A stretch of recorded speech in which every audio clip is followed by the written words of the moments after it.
poder tornar esta casa lugar onde nós já estamos vindo há muitos anos, desde quando era aquele tempo alugado. Deus abençoe. É sempre bom retornar aqui para compartilharmos esse mesmo ambiente de glória. Glória a Deus pela vida do diácono Fábio, meu amigo, Deus abençoe. Muito obrigado, que assim nos deu um convite honroso de aqui está, pastor Edivaldo, Deus abençoe o Senhor, que volta juntamente com o Senhor, meu amigo Júnior, que está acompanhando, cantor Blitz, Senhor que tem uma voz potente. Que Deus continue te abençoando. Toda a igreja, a levita Andréia, Deus abençoe. Deus sua participação. Jatinael, Deus continue te abençoando de uma forma estrondosa. Antes de ministrarmos, vamos adorar o Senhor. Já procura em Atos dos Apóstolos, capítulo 16, e versículo 31. Já fique pronto.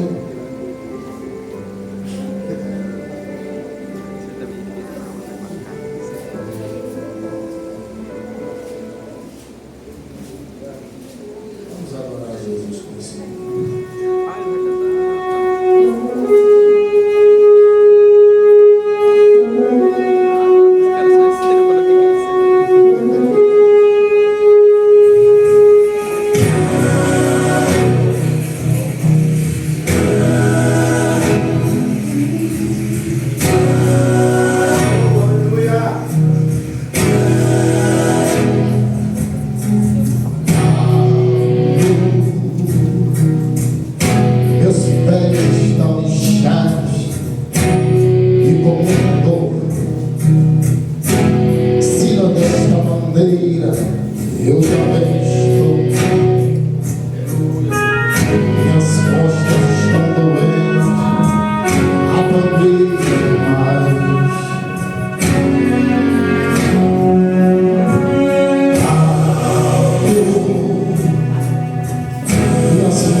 E eles disseram: creio no Senhor Jesus Cristo, e serás salvo, tu e a tua casa. No 3, forte, bonito. 1, 2, 3.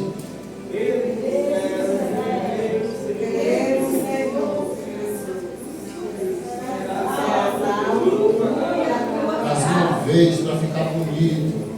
E eles disseram: creio no Senhor Jesus Cristo, e serás salvo, tu e a tua casa. Fecha os olhos aí aonde você está. Antes de voltar ao seu assento, Espírito Santo, esta noite queremos pedir ao Senhor, fale com a nossa alma e ela viverá. Fale conosco. Repreende nesta noite todo conflito no mundo espiritual.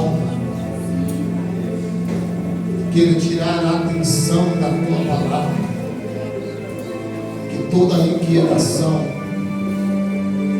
que toda preocupação, mas nesta noite, em nome de Jesus, vai repreendendo-nos tudo aquilo que queira impedir a progressão da tua palavra, tudo aquilo que queira impedir, Senhor, a compreensão da tua palavra. Nesta noite, no nome de Jesus, eu repreendo na autoridade que há neste nome. Deus, e prepara o coração de cada um que está presente para receber tua palavra nesta noite, em nome de Jesus. Podemos aceitar.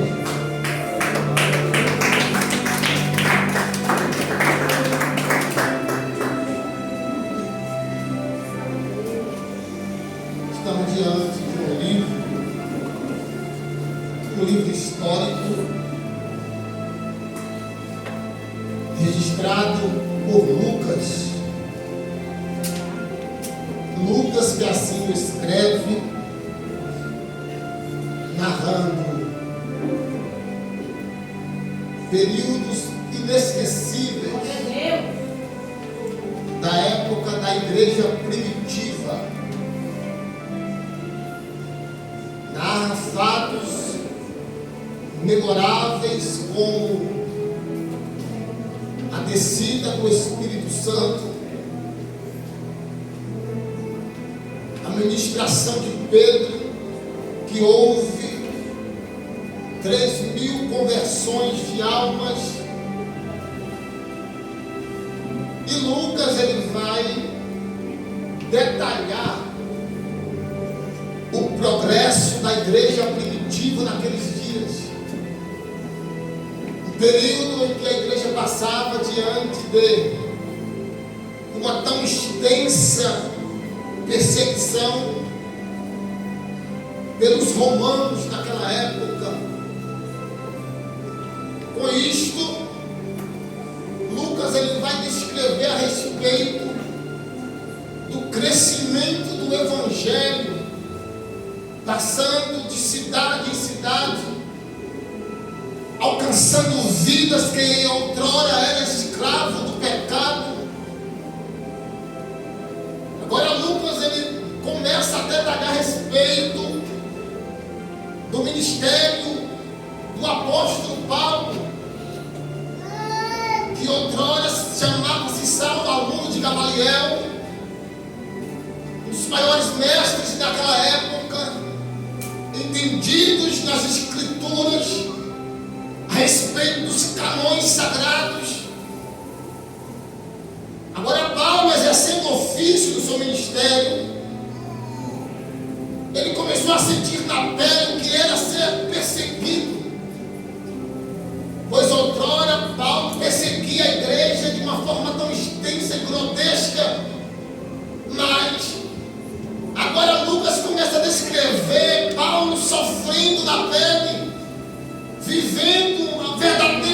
perseguição. Aí Paulo diz, Lucas registrando, que o apóstolo Paulo teve uma visão, no capítulo de número 16, e a visão que Paulo teve foi com um varão da Macedônia pedindo ajuda. Quando Paulo teve essa visão, a história diz que ele se mobiliza. Mobiliza para quê? Mobiliza para ir de encontro àquele que estava pedindo ajuda. Lá na Macedônia, a Bíblia diz que ele navega para Troade, indo de sentido a Simocrática. Mas Paulo, ele seguiu passando por cidades até chegar em Filipos. Em Filipos ele encontra uma mulher chamada Lídia, uma vendedora de púrpura, uma mulher que tinha uma boa condição financeira. Quando ele chega em Filipos, a história diz que ele batiza ela e sua família. Mas indo Paulo orar, a Bíblia diz que aproximou-se uma moça, uma jovem, e aquela moça, ela tinha um espírito de adivinhação, e ela começou a dizer: esses homens que estão pregando são homens de Deus. Mas o interessante é que Paulo sabia que quem estava falando na boca dela não era o Espírito de Deus, mas era o espírito de adivinhação. Aquela menina era uma escrava, era como se fosse uma empresa de gerar dinheiro. Os donos dela recebiam lucros monetários para com aquela menina. Constantemente ela adivinhava pessoas e ela recebia dinheiro, melhor dizendo, seus donos. Aí a Bíblia diz que um certo dia Paulo olha e começa a repreender no nome de Jesus o espírito de adivinhação que estava sobre a vida daquela menina. E a menina foi liberta. Mas o que acontece? Da mesma forma que a menina foi liberta, a Bíblia diz que chegou os seus magistrados daquela época e aprisionaram Paulo e também Silas. A Bíblia diz que açoitaram eles e colocaram no cárcere para ser vigiado pelo carcereiro. Aí eu comecei a observar, agora está Paulo aprisionado porque fez uma coisa boa. Está Paulo aprisionado porque teve uma atitude boa de ajudar aquela menina.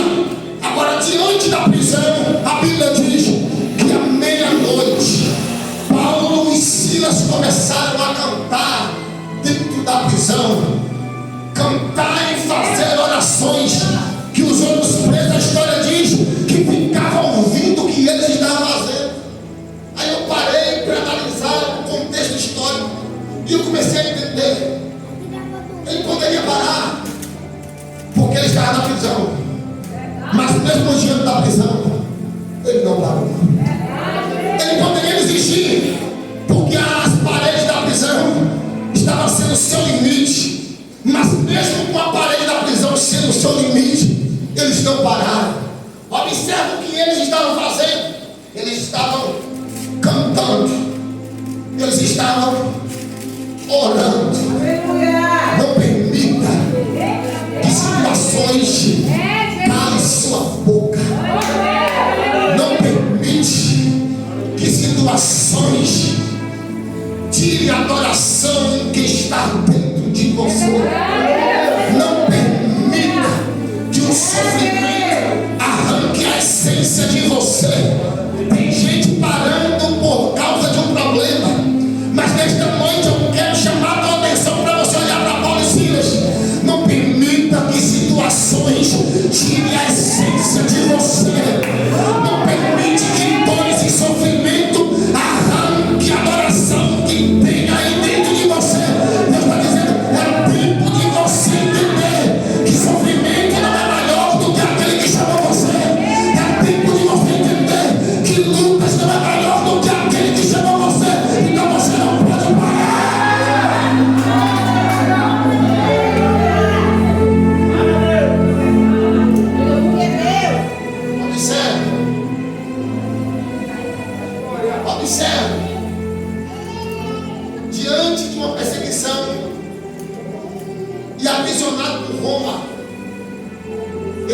continuar em exercício.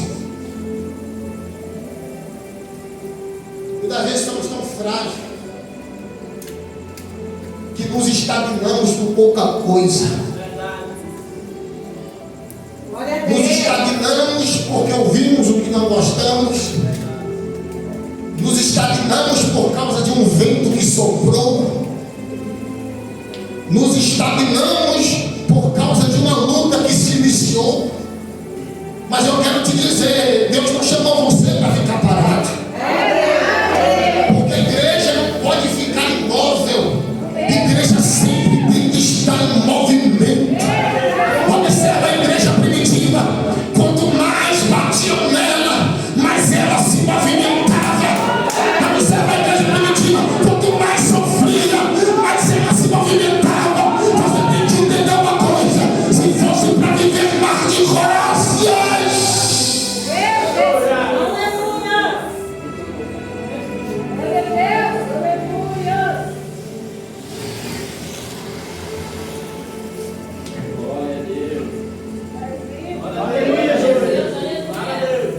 Seu nome, Deus. É poderoso. o problema é somos muito sensíveis. Somos muito sensíveis a ponto de tentar jogar tudo pro ar em qualquer ambiente, em qualquer coisa que acontece. Mas existem situações. A ação de Paulo e Silas era a reação de uma comunhão com Deus.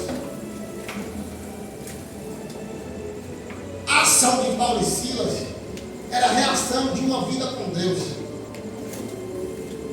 Sabe por que tem muita gente que não consegue tomar uma atitude precisa diante de uma luta? Porque não tem mais vida com Deus. Não tem mais vida com Deus. Logo, quando você não tem vida com Deus, você não tem força para permanecer de pé diante da luta que surgiu. E quando você não tem vida com Deus, é a tua carne que te domina. E quando a tua carne te domina, você faz o que não é para fazer. Toma decisões que não é para tomar. Fala coisas que não é para falar. Porque a carne que está dominando. E a carne não tem comunhão com Deus. E a carne, ela é um divisor entre o Espírito e Deus. Mas nesta noite eu tenho uma palavra de Deus para alguém. É necessário mortificar a carne para que o Espírito possa vivificar constantemente você. Porque enquanto a carne predominar em você, você sempre vai andar estagnado. Enquanto a carne predominar em você, você sempre vai andar esclarecido. Enquanto a carne predominar em você, você sempre vai andar mancando. Mas quando o Espírito te domina, você passa por cima das adversidades. Porque não é a tua força, mas é a força de Deus que faz você uma vida.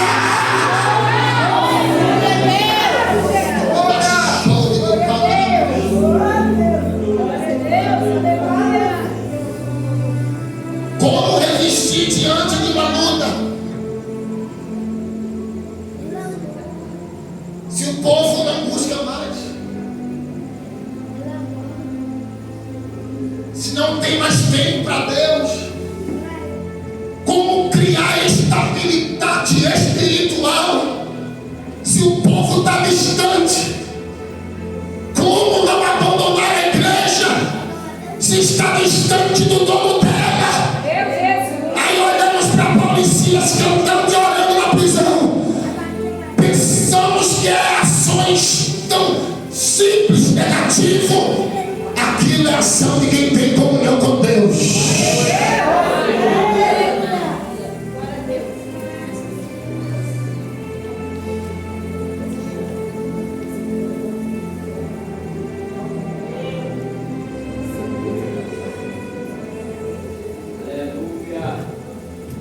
Como é que eu que Deus gera comunhão com Deus.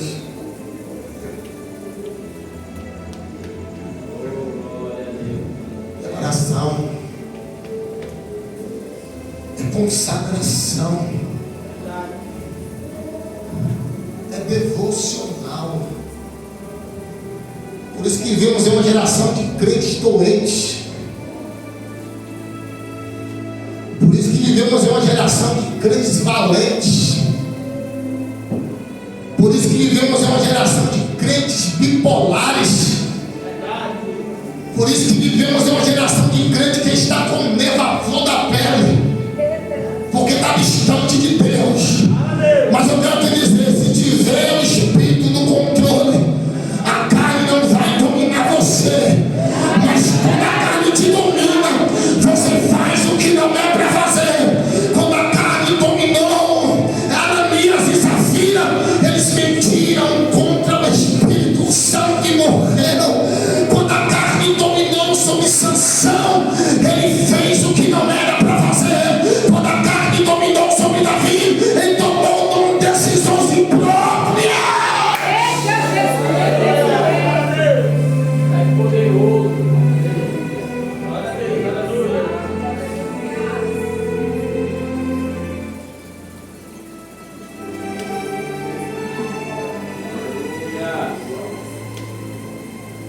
Agora está Paulo e Silas cantando na prisão e orando.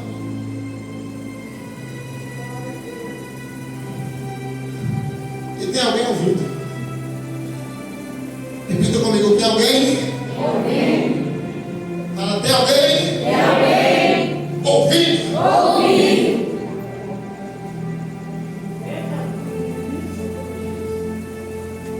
De repente começa a tremer a estrutura física daquele prédio.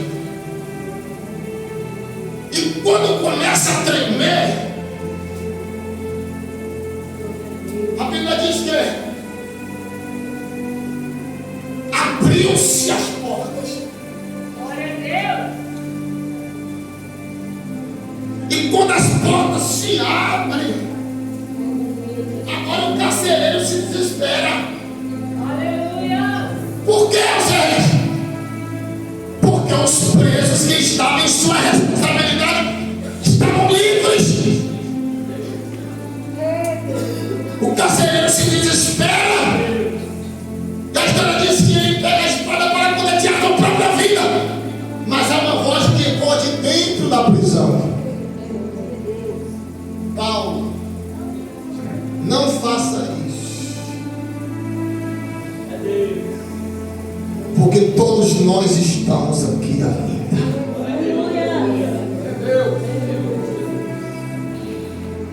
Olha o que Paulo disse. Paulo poderia dizer: vou deixar ele tirar a própria vida, porque o carcereiro era romano. Mas Paulo diz: não faça isso.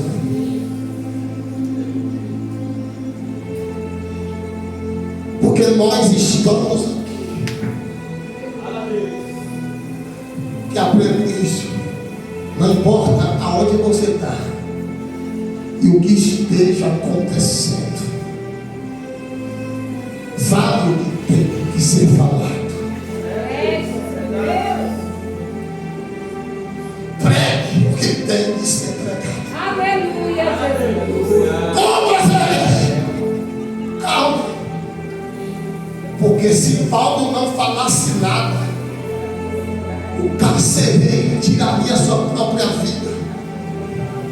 Se Paulo não falasse nada, o carcereiro morria. Você quer dizer o que é com isso, Oséias? Se você não falar, o carcereiro morre. Meu Deus.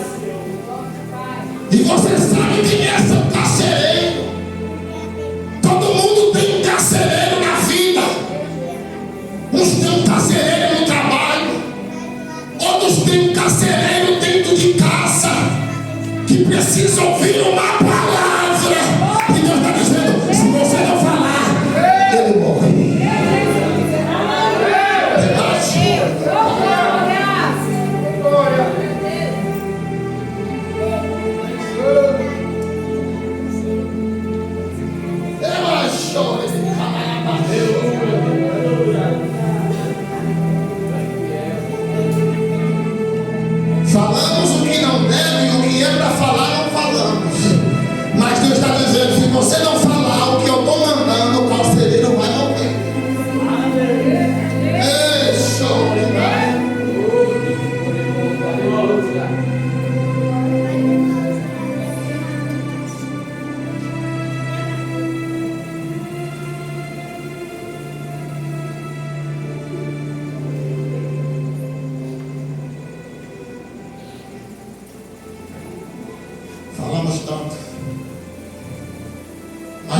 sou um servo suficiente para falar o que é necessário. Verdade.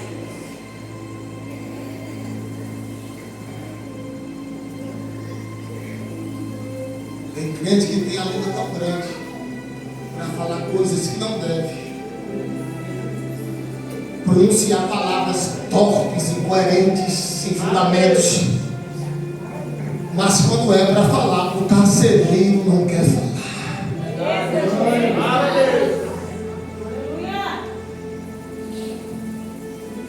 Aí Deus diz: Jeremias, melhor dizendo, Ezequiel, se eu mandar você falar e tu não falar, e a pessoa morrer no teu pecado, sem antes ouvir a minha voz, o sangue dela eu irei querer de tua mão. Deus está dizendo para a crente aqui: é tempo de se levantar, porque tem muitos carcereiros precisando de ouvir uma palavra de Deus, e você fica dando boca para Satanás usar ela. E Deus está dizendo: é noite de você entender. Tem um carcereiro que está prestes a morrer, e Deus vai usar você.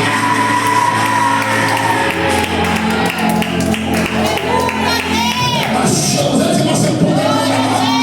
Nessa noite Ele está dizendo: é tempo de se levantar.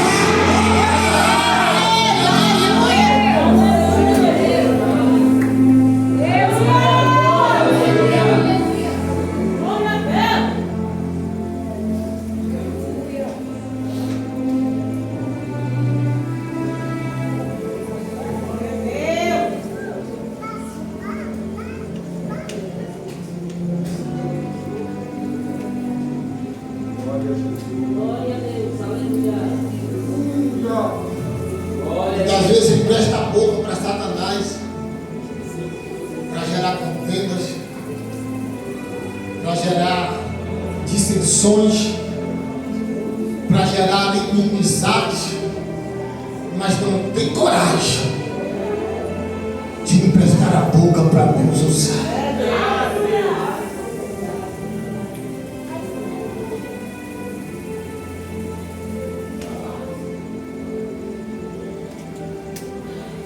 Eu comecei a olhar para Paulo, e quando olhava para Paulo eu comecei a entender.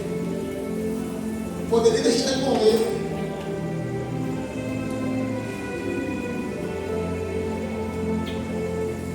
mas não. Não. Crente age diferente.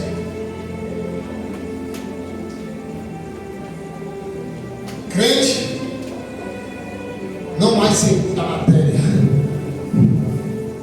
Crente não mais segundo a sua prepotência. Crente age diferente. Crente não deseja ver ninguém na miséria. Não. Quer ajudar.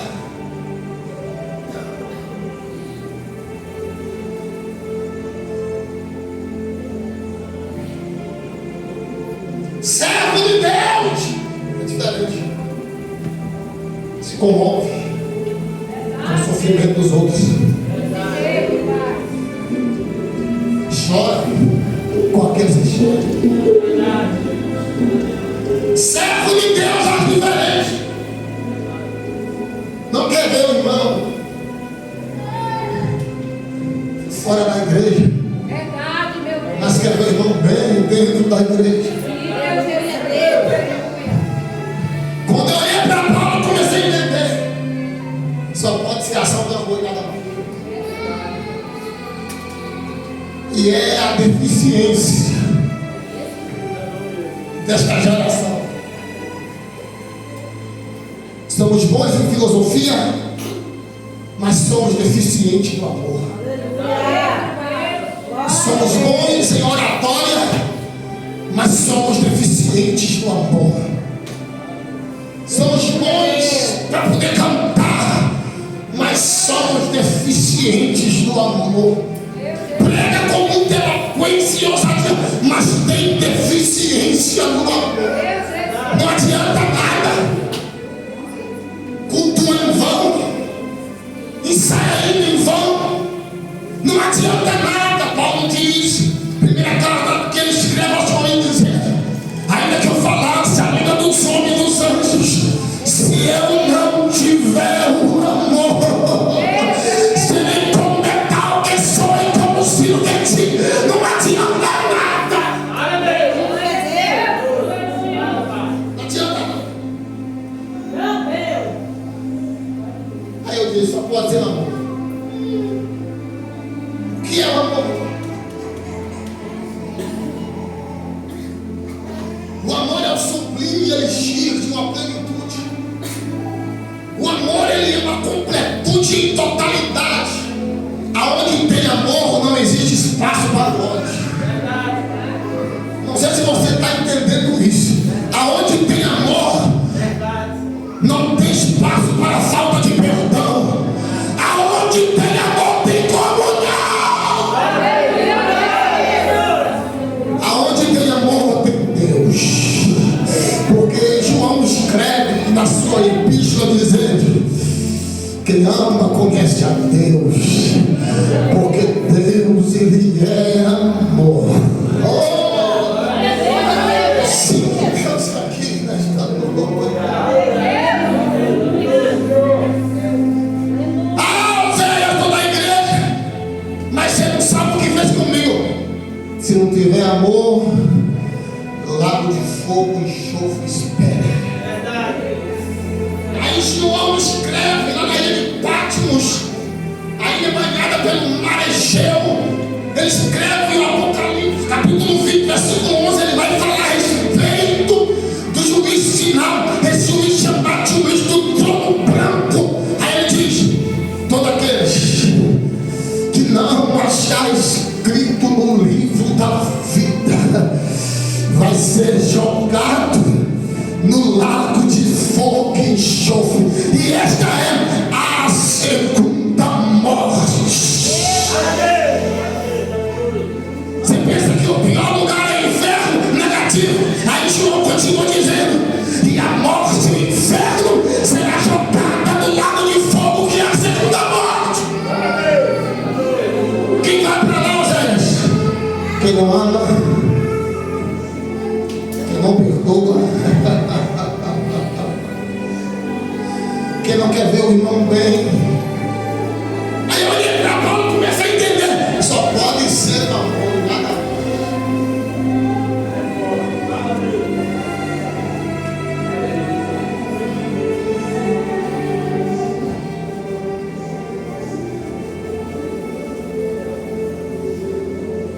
É porque tem gente que pensa que o evangelho é brincadeira. Tem gente que pensa que o evangelho é só cultuar, chegar em casa, jogar a Bíblia, pegar no dia que for o próximo culto. Tem gente que pensa que o evangelho é isso. Jesus diz: quem quer vir após mim,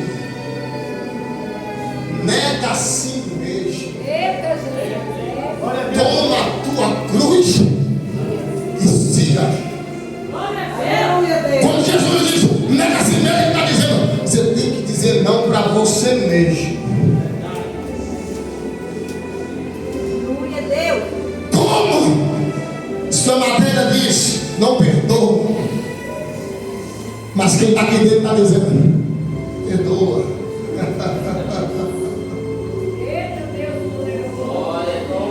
Você dizer não para você. Ninguém que não consegue dizer não para si mesmo consegue dizer sim para Deus. Todas as vezes que você fala sim para a tua matéria, você está dizendo não para Deus automaticamente. Mas quando você diz não para você, você está dizendo: já não vivo mais eu, mas é Cristo que vive em mim. Ah, vou fingir que não falei, vou falar de novo. Quando você fala não para você mesmo, você está dizendo: já não vivo mais eu.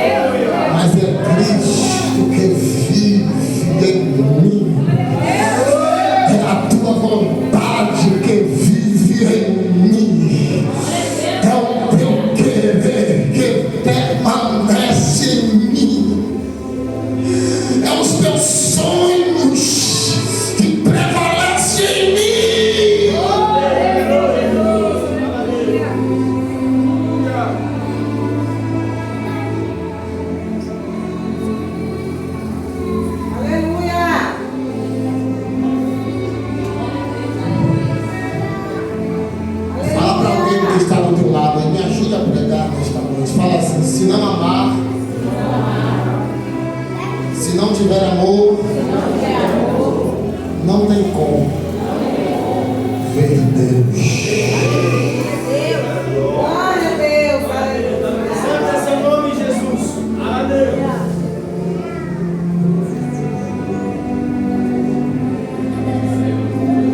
Agora, quando aquele carcereiro ouve a voz de Paulo que exclamou dentro da prisão, a história diz que ele parou. E quando ele parou, meu amigo, ele se desesperou e começou a entrar dentro do cárcere também. Ele disse: o que eu faço para ser salvo? E ele dobrou o joelho no chão. Aí Paulo diz, versículo 30: crê no Senhor Jesus e será salvo. Não só você, mas a tua casa.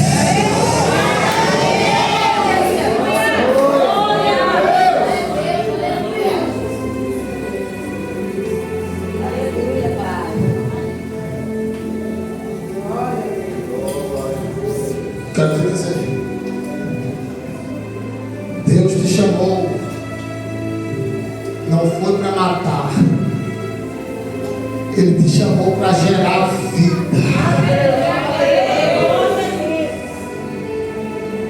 Deus chamou você, não foi para matar aquele que está fraco, Ele te chamou para gerar vida.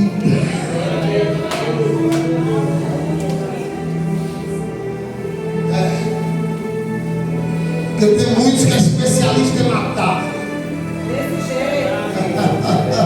Eu sinto Deus aqui. Tem muito especialista em levar uma óbito espiritual.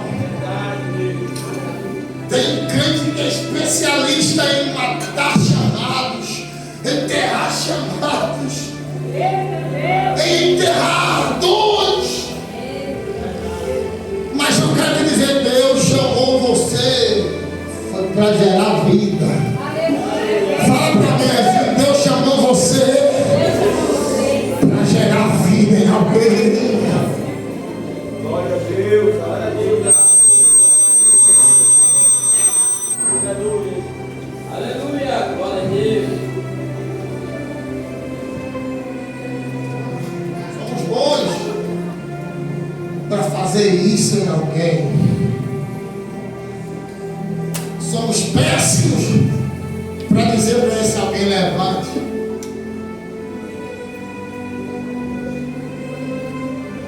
Somos bons para trazer à tona todos os fatos consumados. Somos especialistas em trazer do passado atitudes ruins para o presente. Mas somos péssimos em dar a mão e dizer: tente de novo. Aleluia, Deus. Mas nesta noite Deus me trouxe para dizer: você foi levantado para gerar vida.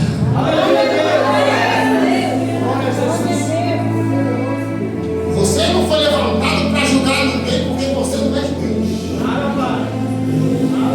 Foi levantado para gerar vida. Aí eu olho para Paulo e começo a entender. Ele poderia dizer assim: não olhe não, deixa ele se suicidar. Mas quem é levantado para gerar vida não aguenta ver ninguém caindo, não aguenta ver ninguém chorando, porque o Espírito que está aqui tem esta sensibilidade de ajudar o próximo.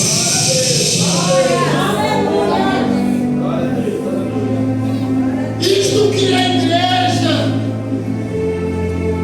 Igreja é um organismo vivo que se move com misericórdia.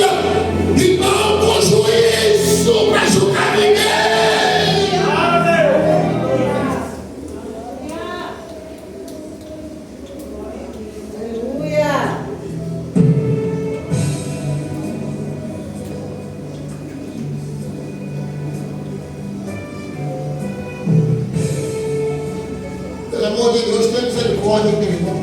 Glória a Deus, aleluia. É fiel, Senhor.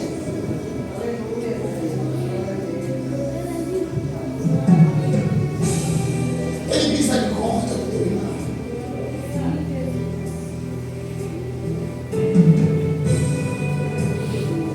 Seja um servo que use de caridade.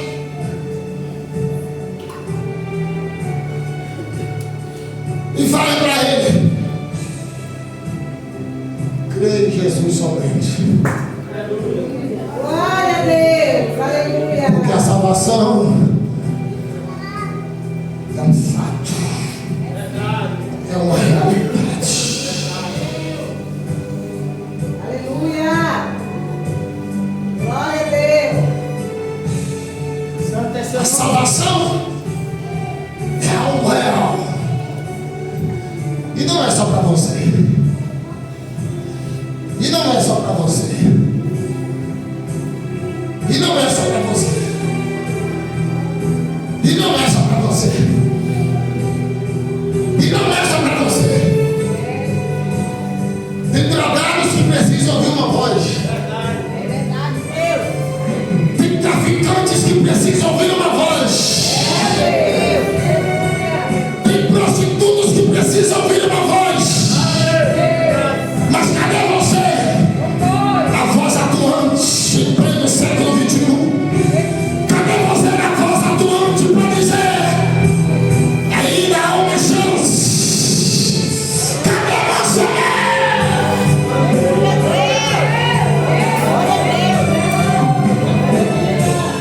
Não é choro.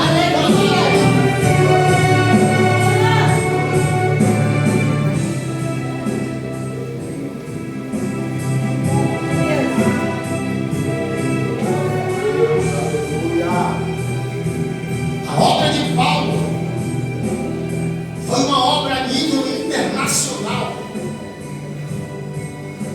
A obra da igreja não é uma obra local.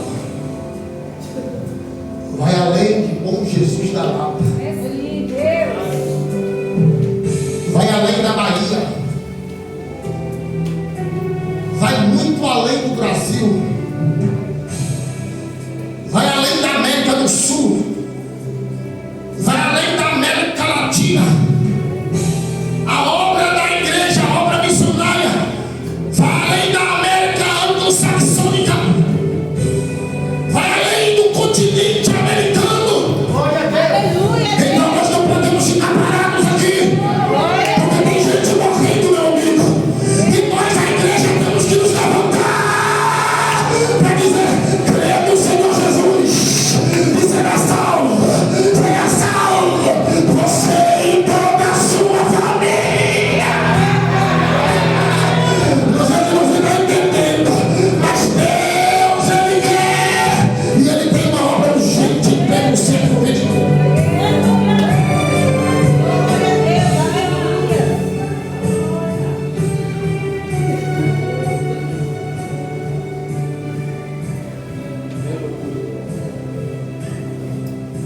Somos bons para colocar tema referente a evangelismo. Somos bons para colocar tema referente à salvação. Mas somos péssimos para entrar em ação. Nesta noite é noite de materializar aquilo que você está expondo. Como? Não é só pregar aqui. Não é só ter um oratório aqui. É sair daqui e ir para lá. Porque a igreja é a agência que forma agenciadores. Enquanto estamos acomodados aqui, tem gente pedindo socorro na Macedônia. Cadê você? Cadê você? Ah, mas eu trabalho. Tem tempo. Dá tempo. Vai dar certo. Deus conta com crente nesta noite para poder levar comida para quem tem fome, para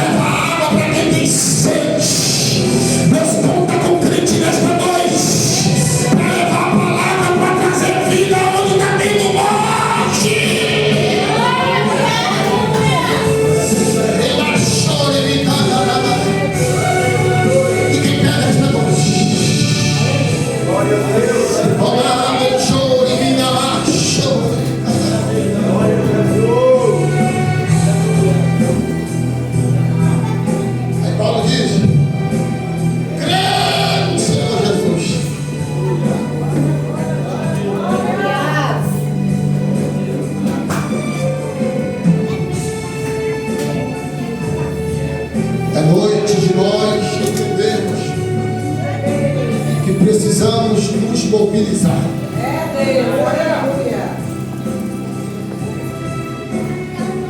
É noite de nós entendermos que precisamos arregaçar as mangas.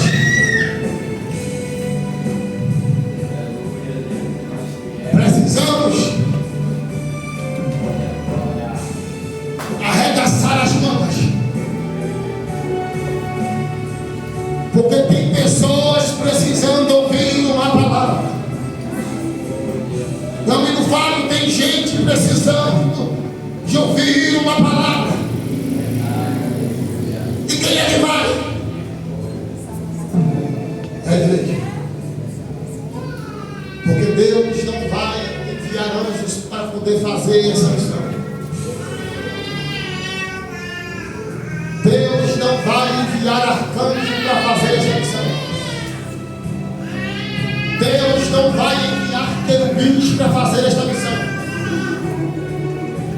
Deus não vai enviar serafins para fazer esta missão. E nem Ele mesmo vai vir para fazer esta missão. Esta missão, repita comigo, é minha. É minha. Mais forte, é minha. É minha. Fecha teus olhos. Coloca a mão sobre o teu peito. Deus, tem uma voz clamando com a Macedônia pedindo socorro. Deus, tem uma voz clamando do outro lado pedindo socorro. Deus, levante jovens.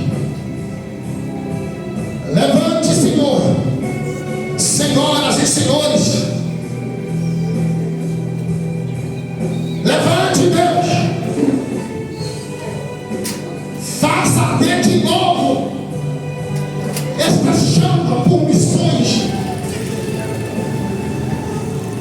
Sei que não é um culto de missões, Pai, mas nesta noite o Senhor mandou falar sobre isso. Faça a chama arder de novo. Porque tem uma voz no bairro que ela mora, precisando de ouvir uma palavra. Tem uma voz no bairro que ele mora, precisando de ouvir uma palavra. Pai, levante nesta noite, com poder, com autoridade, com ousadia. Porque enquanto, Senhor, estamos parados, tem vida morrendo.